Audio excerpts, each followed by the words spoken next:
दोस्तों नमस्कार। इस वीडियो में हम पढ़ेंगे कि दो तत्व कैसे अपनी कक्षा को भरते हैं और भरने के बाद कैसे तत्व से यौगिक में बदल जाते हैं। ठीक है, तो उसको सबसे पहले हम देखेंगे कि कौन सा तत्व किस रूप का होता है। ठीक है, पहले यहाँ पर समझ लेते हैं कि धातुओं की अधातुओं के साथ अभिक्रिया, मतलब एक धातु दूसरे अधातु के साथ कैसे रिएक्शन करता है। तत्वों की अभिक्रियाशीलता संयोजकता को पूर्ण करने की प्रवृत्ति के रूप में समझी जा सकती है। बता रहा है कि अगर कोई तत्व संयोग कर रहा है तो उसका मतलब ये होता है कि वह अपनी बाहरी कक्षा को भरता है। हमने पहले भी बताया था कि किसी भी परमाणु की कई कक्षाएं होती हैं KLMN नाम से, और जो इलेक्ट्रॉन होते हैं उनके बाहरी कक्षाओं में रहते हैं। जब भी कोई तत्व संयोग करता है तो इसका मतलब ये होता है कि उसकी बाहरी कक्षा में इलेक्ट्रॉनों की संख्या कम है। जब इलेक्ट्रॉनों की संख्या कम है तो वह क्या करता है कि बाहर से और इलेक्ट्रॉन ले करके, चाहे अपना इलेक्ट्रॉन दे करके संयोग करते हैं। ठीक है, तो धातु के परमाणु अपने संयोजकता कोश से इलेक्ट्रॉन त्याग करते हैं।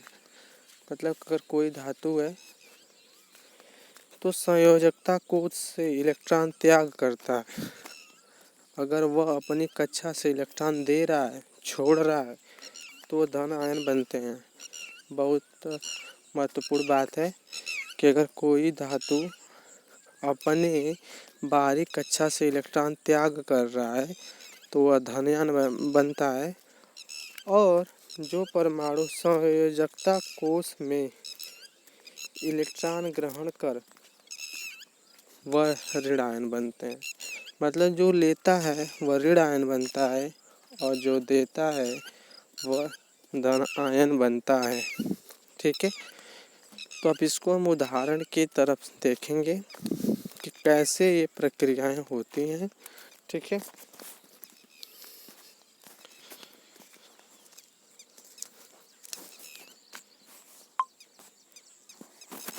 तो चलिए देखते हैं। तो यहाँ पर देखिए आपका उदाहरण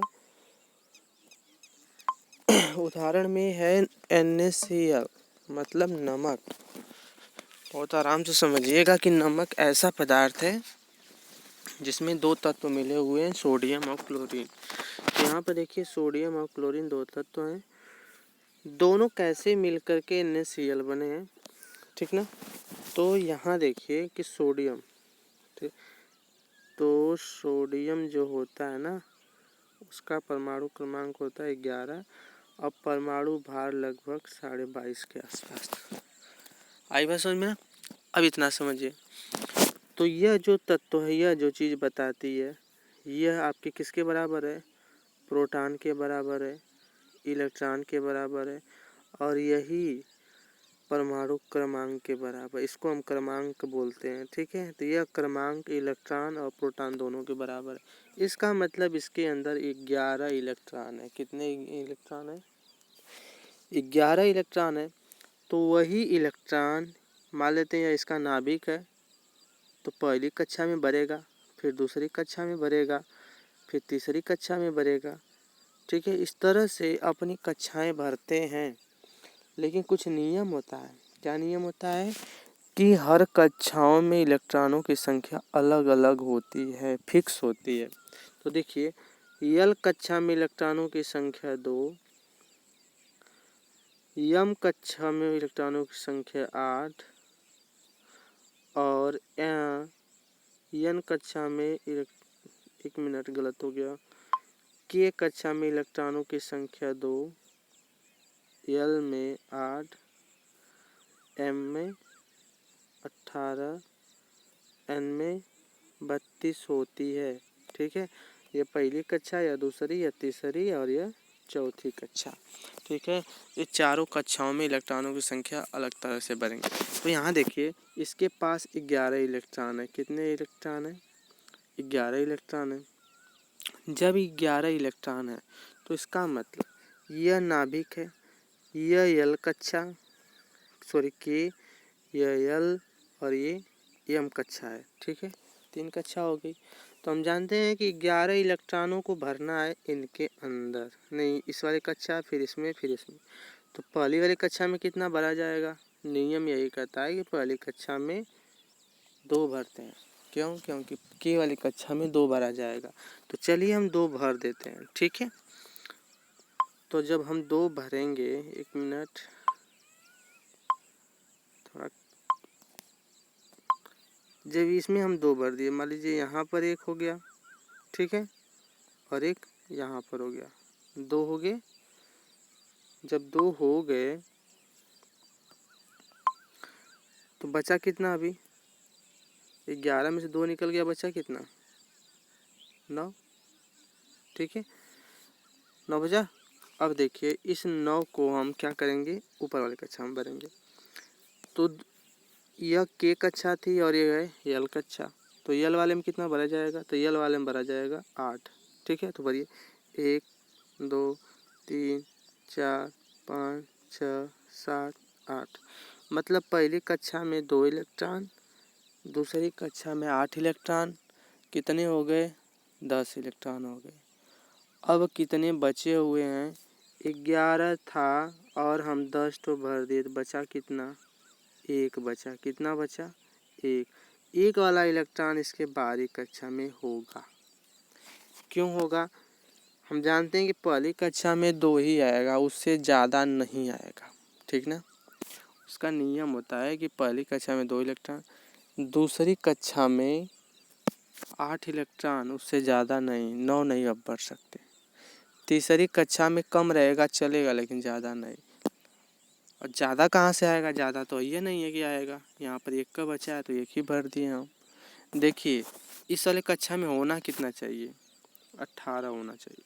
ठीक है, जब 18 होना चाहिए तो अब कहाँ से आएगा?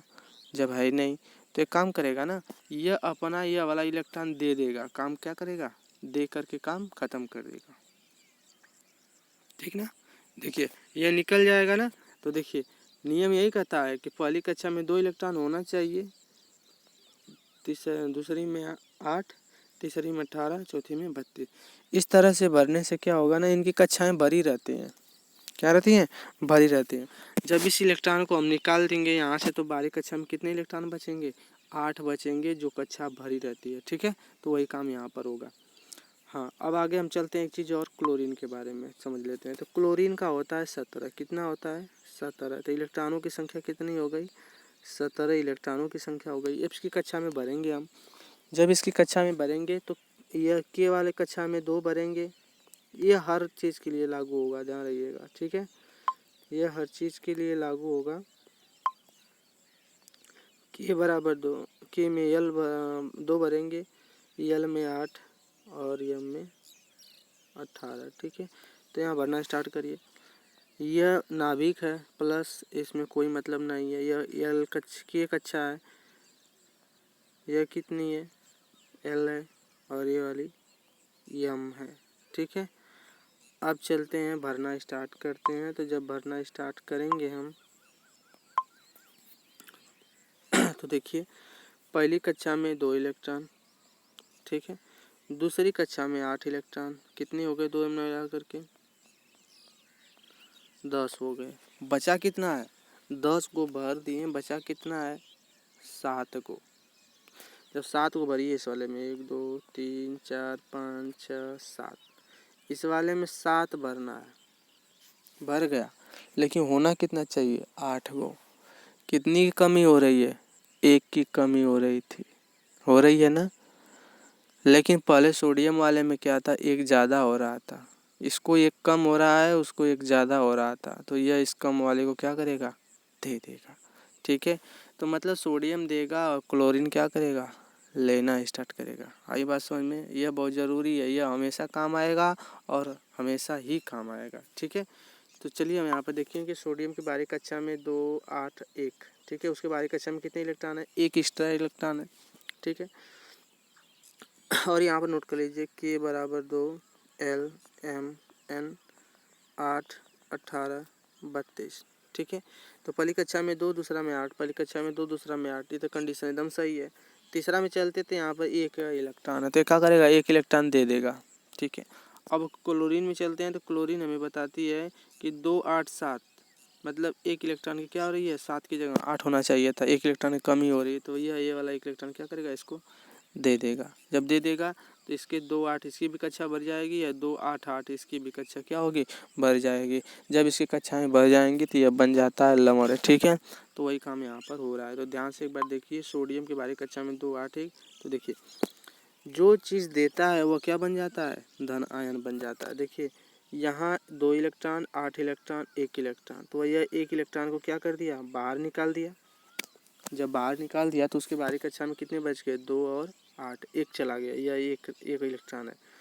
जब एक चला गया तो यहाँ पर देखिए बन गया सोडियम प्लस आयन। क्या बन गया? Plus ion. अभी बताया जो देता है ना वो प्लस बन जाता है। और यहाँ पर देखिए ये ले रहा है, या क्या कर रहा है? अपने अंदर ले रहा है, एक इलेक्ट्रॉन बढ़ा रहा है, ठीक है। जब बढ़ा रहा है तो पहले 2 8 7 था, अब 2 8 8 हो गया, ठीक है ना। तो जो लेता है वो क्या बन जाता है? ऋण आयन बन जाता है, ठीक है। तो यहाँ पर देखिए Na प्लस Cl दोनों मिलकर क्या बन गए? NaCl बन गए, ठीक है। इस तरह से दो तत्व मिलते हैं, आपस में मिलकर के एक यौगिक का निर्माण करते हैं। तो और आगे चलते हैं तो आगे हमें मिलता है आयनिक यौगिक। इन्हीं हम यौगिकों को आयनिक यौगिक का नाम देते हैं, क्योंकि इनमें प्लस आयन होता है और ऋण आयन होते हैं। इन्हीं प्लस आयन और ऋण आयन के कारण इनका नाम आयनिक यौगिक रखा गया है, ठीक है। तो यहाँ पर देखिए आयनिक यौगिक के बारे में हम पढ़ेंगे। जब विपरीत आवेशित आयन एक दूसरे को आकर्षित करते हैं, विपरीत का मतलब होता है एक प्लस होता है और एक माइनस, जब दोनों एक दूसरे के नज़दीक आते हैं तो एक दूसरे को क्या होते हैं? चिपक जाते हैं, ठीक है। तो इन्हीं को बोलते हैं विपरीत आयन, ठीक है। एक दूसरे को आकर्षित करते हैं तथा मजबूत बंध भी बनाते हैं।